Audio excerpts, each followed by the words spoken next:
Yeah. When oh man, when the Drake one came out, that whole interview was something else. Nah, And that meme can be put into like any situation, like where the way that he got up out that seat, like yeah. I felt that. You know what I'm Nah, saying? oh my Lord, that was the funniest thing to me. I'm still laughing. I'm gonna watch that as soon as this is over because Exactly. There you go.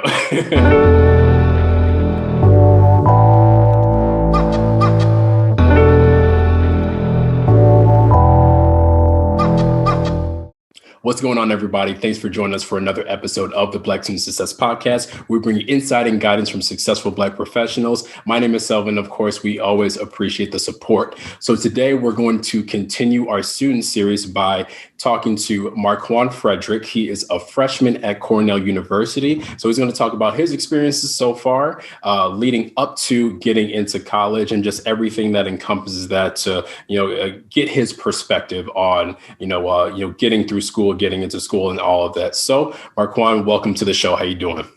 I'm doing good, man. Thank you so much for having me. Yeah, no, thanks for your time.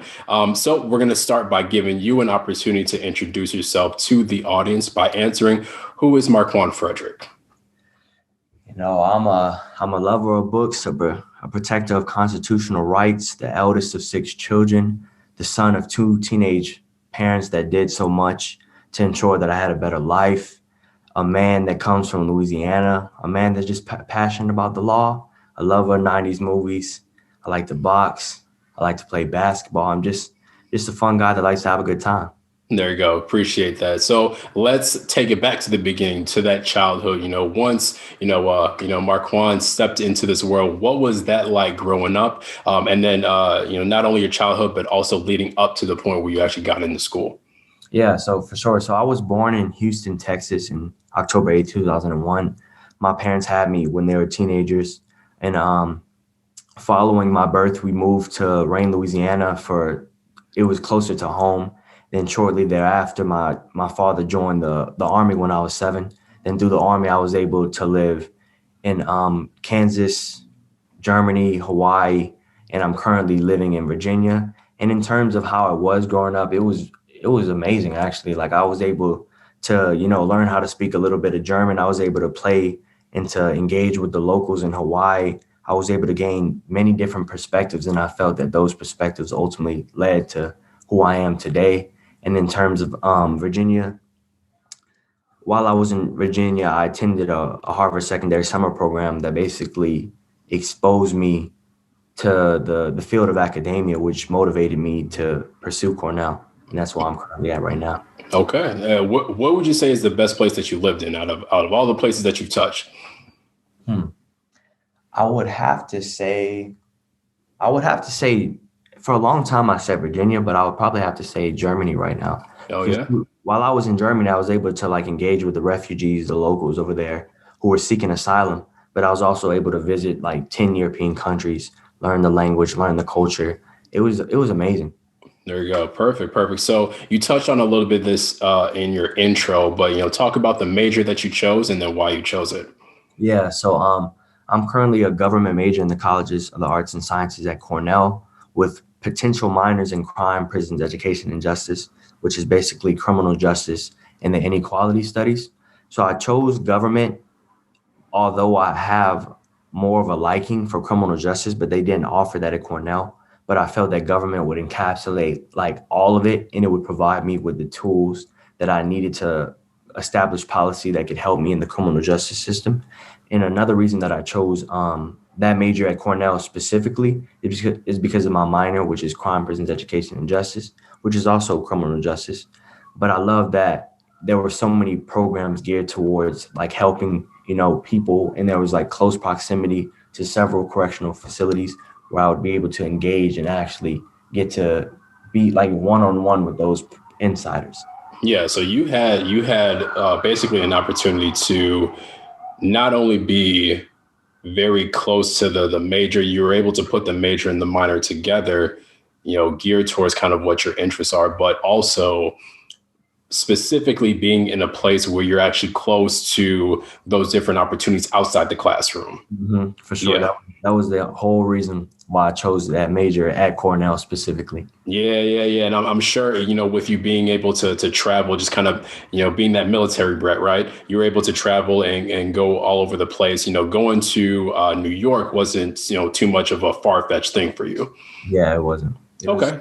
similar in terms of like the weather. It was very similar to Germany, and it was like I've been all over, so it's not that bad. I'm accustomed to it. Okay. So you're not like, like I'm from the South, once it gets past 30 degrees, you're like, nah. Nah, I can handle it. Like sometimes it gets pretty cold in Virginia as well, but like Germany that was a whole nother level. In Kansas can get very, very cold. So It's like I'm accustomed to this. Okay. Cool. So now let's talk about some of the activities that you might have even gotten into before college, and then maybe even some of the things that you're thinking about doing now that you're on campus. What things do you do, or what things did you have in mind as far as engaging in now? Yeah, so I'm actually pretty involved on campus already. The first organization that I joined was the Black Students United organization, which is like the Black Student Union. Well, I serve as freshman representative and a member of the political action committee, where my focus is basically finding ways to mobilize members of the African diaspora on campus. But I'm also a member of the Black Ivy Law Society, which is geared towards providing legal professional development to African American students that are interested in a career in law. I'm also a member of the Cornell Pre-Professionals program, which is basically the same thing. It provides underrepresented minorities with those tools to succeed in law school. And then lastly, I'm currently in the process of rushing a pre-law fraternity that's pretty selective, but hopefully I get in. And if I do, that will provide me with that, that next step. Like I feel that would really help me in my efforts of attending law school. That's what's up. And you just went through a laundry list of different, activities and organizations. Now, was that something that you went into Cornell knowing that, hey, I'm about to, jump in and, get my feet wet and get, networking? Or was it something that you were kind of slowly introduced to, after you got on the campus? Oh, no, that was so the Black Ivy Pre-Law Society was something that I kind of got introduced to while I like over time, like someone recommended it to me. But in terms of like the BSU, the Cornell Pre-Professionals program, and the pre-law fraternity that I'm rushing, I kind of learned about it like prior. And then like once I immediately got on campus, and it was very like calculated, like I was going to do this and this specifically. I was going to do whatever I needed to do to get into this position. And everything's been working thus far. There you go. And I think one really good thing to highlight about that is that you're not only starting now and starting to really get involved and not really be afraid to kind of jump into it, but, that pre-exposure, maybe you did some research, maybe it was something that was kind of pushed in your direction, but you got a little bit of a handle, at least mentally, as far as, okay, I got my eye on this, and this. I'm going to, once I get on campus, I'm actually see what they're about. And then, with the pursuing and like, the word that you use, calculate, I think that's really, really good to highlight is, you're doing things with purpose, right? You've got an end goal, and these are kind of the pieces, the milestones that you are kind of putting in place for yourself to reach those goals. Yeah, for sure. You got the nail in the coffin with that one. That's exactly what I was doing. That's what's up. All right. So now let's talk about, now you said that you were in that, that program, kind of like a post-secondary program, through Harvard. Talk about your admissions experience. So once you got to the point where you're actually applying to schools, Cornell's on the list, you might have some other schools on the list.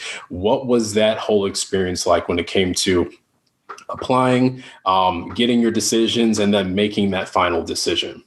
Yeah, so actually throughout high school, and especially after that Harvard program that I went to after my 10th grade year, I kind of had a couple schools in mind, ranging from Duke, Cornell, Harvard, Dartmouth, and then a couple HBCUs, including but not limited to VSU, Hampton, Morehouse, and Howard.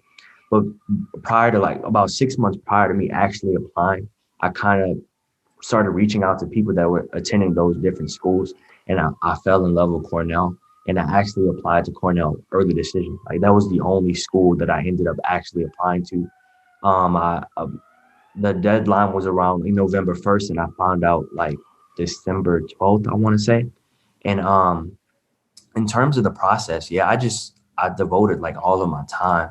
I reached out to people. I made like close relationships with the people that I wanted to get recommendations from. I had people proofread my essays. I took the SAT I actually took it in the summer prior to applying. But yeah, that was the only school. When I found out that I got in, I was elated. I was just so excited. Nice, nice. I'm sure that was an experience in itself, kind of getting that letter. Now, I know that they're sending most of those electronically, probably some of them paper, but I'm sure that whole experience was still kind of, really, rushing for you. Mhm. Yeah. So, yeah. And one thing I wanted to ask in terms of the different schools, because you had your Ivy Leagues in there, and then you also had your HBCUs. What was that deciding factor? Once you kind of came to kind of deciding between those two different groups of schools. So for the longest, prior to even being sort of introduced to the Ivies, I feel that I kind of wanted to go to an HBCU, particularly Morehouse. That was my number one. I just wanted to be a Morehouse man so badly. I seen that it had produced so many like renowned and distinguished African American men that would go on to, do amazing things for not only the community but society, and society in a global sense as well. But eventually, when I got introduced to Cornell specifically, I just learned how they specialized in like the criminal justice system, and how the opportunities and the access to the connections.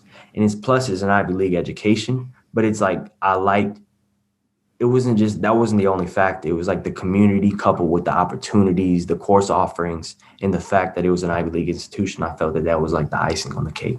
There you go. There you go. Nice, nice. Now, once you've gotten on the campus, and I know you're a freshman, so you haven't really gotten the full year experience yet, but it's definitely apparent that you've done the research, you've reached out to people to really get that, kind of that holistic view, before making that decision. But what is it like being a Black student at Cornell? And, where are those specific areas where you kind of find the support to help you, keep going and keep going toward those goals?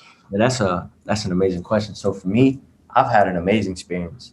I feel that for most people, since it's such a big school, and considering that we're in the midst of a global pandemic and don't really have access to going to all these areas, it would be very hard for them. And I could see why it would be hard to kind of find that sense of community in such a big school as like the largest Ivy League institution. But for me, I actually live in Ujima, which is a program house geared towards members of the African diaspora. So it's like 95% of the people in my dorm, in my building, are African American. And plus, I was able to find my community through the Black Students United org, the Alpha Phi Alpha fraternity that has done a lot for us, the Black Ivy Pre-Law Society, and See You in Color, which is an organization geared towards like promoting the Black voice and the Black image as well. But it's just the organizations that I've been a part of, and the fact that I live in Rouge that is really kind of surrounding me by a lot of African Americans. And I feel that it's actually harder for me to connect with people outside of the Black community. But that's just for me specifically. I wouldn't say that that's the case for people that don't live in Rouge. It's just I was blessed to have that opportunity.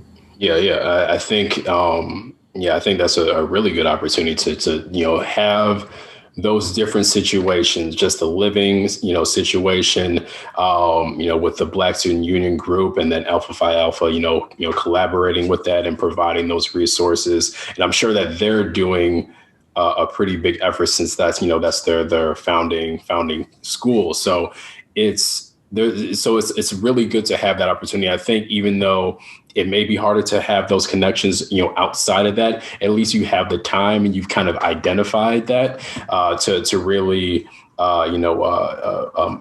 complete that whole Cornell experience, or at least be able to really learn how to navigate, because I'm sure those are going to be some things that are going to really help you once you do graduate. So, but yeah, that's totally dope that you got all those different things going together and working together as well.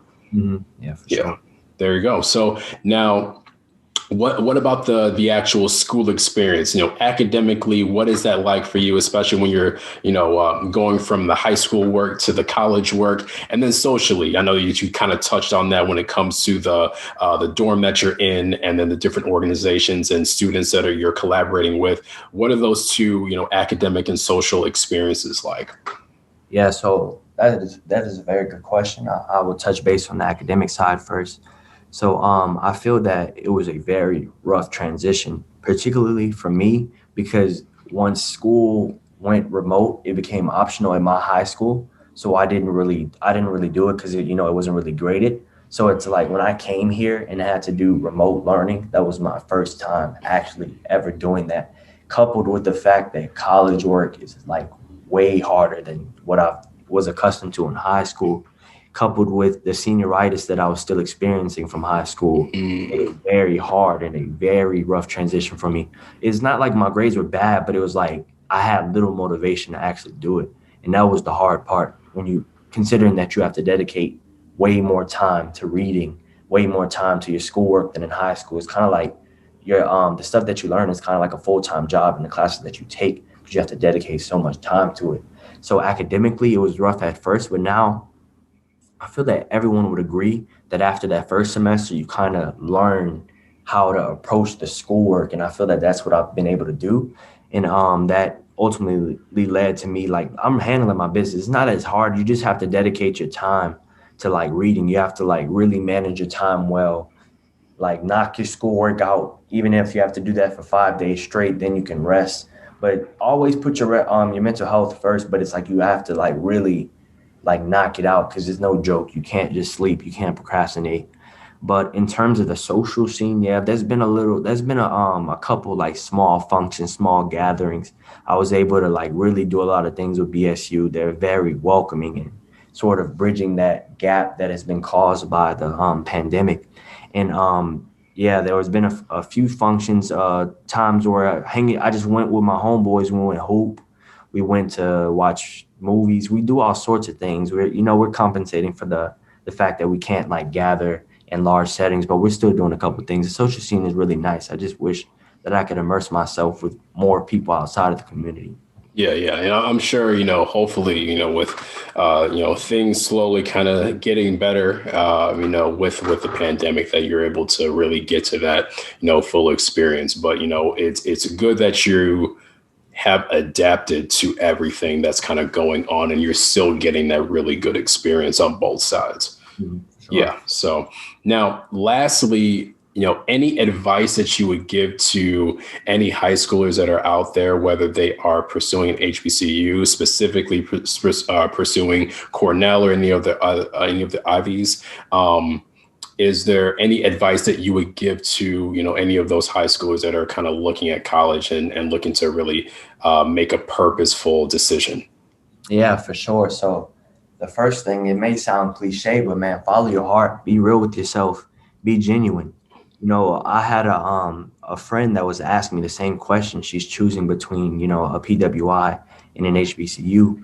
And she said that she believes that the PWI is going to put her in a better position, given that the program it's renowned for her particular major. However, she wants to experience that HBCU experience because she said that personally she feel that that's the best route that she wants to take and that is best for her. And I told her, man, you just have to follow your heart and like list the things that you want to get out of an education and to understand that, Ivy Leagues or PWIs, yeah, they have the name, but you could make something out of any school.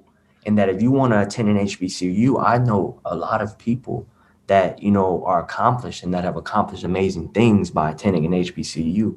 Yeah, an Ivy League title can get you into certain schools, but can you really see yourself at that school?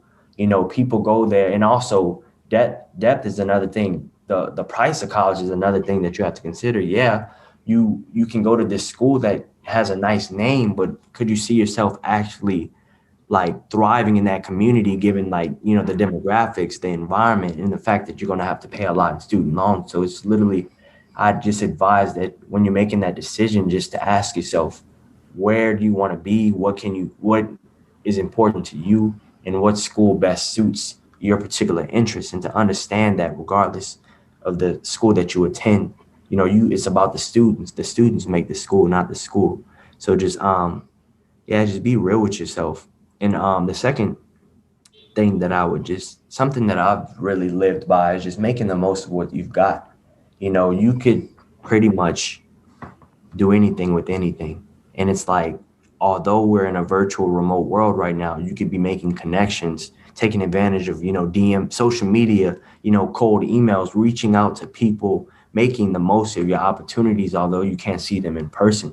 I was talking, shout out to my boy JT Baker. He's the student trustee at Cornell. He's actually like one of the few student trustees on the board of trustees at Cornell. And he basically told me that, like, if you're interested in something or if you want something, why just spend so much time trying to tailor yourself into work so that you can eventually get to that certain level and being qualified enough to get to that certain position when you could be forming genuine relationships with the people in charge of those prospective organizations. So it's like reevaluating your approach and making the most of your connections, not just with the lead of organizations, but people, because people can put you on the opportunities that you would have never known existed. Making the most of your surroundings, making the most of your counselors, the local fraternities, because I know that there's a lot of scholarship opportunities, but just making the most of what you have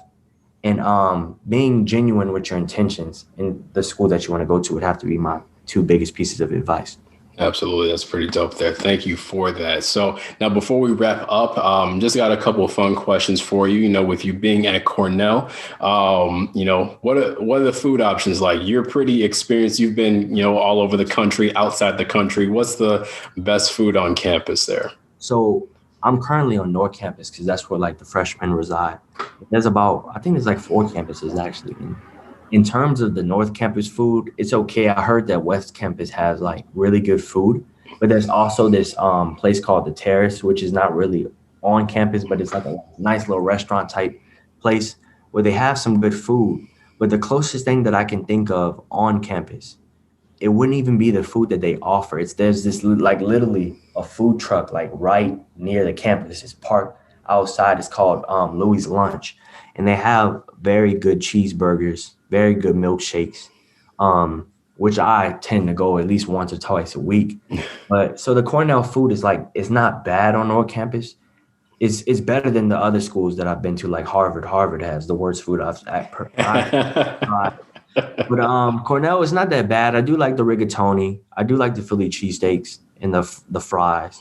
But it's just some options is like, no. I prefer to get something else. But it's if I had to rate the school food, I'd probably say on this campus in particular, I'd probably say like 7 out of 10. Okay. All right. Well, thank goodness for that food truck, right? Yeah, for sure. Yeah, that's what's up. All right. And then lastly, it could be your top 3. It could be your favorite ones right now. But what are the 3 memes that are kind of like in your top circle? Yeah. So the one that comes to mind is like, obviously, like it was an era of its own, the D's Nuts one. That was like, that made my 7th grade. Mm-hmm. Another one I can think of around that time when she was like, "Mama, I love you, P.O.P. hold it down." Yeah. That was a very funny one.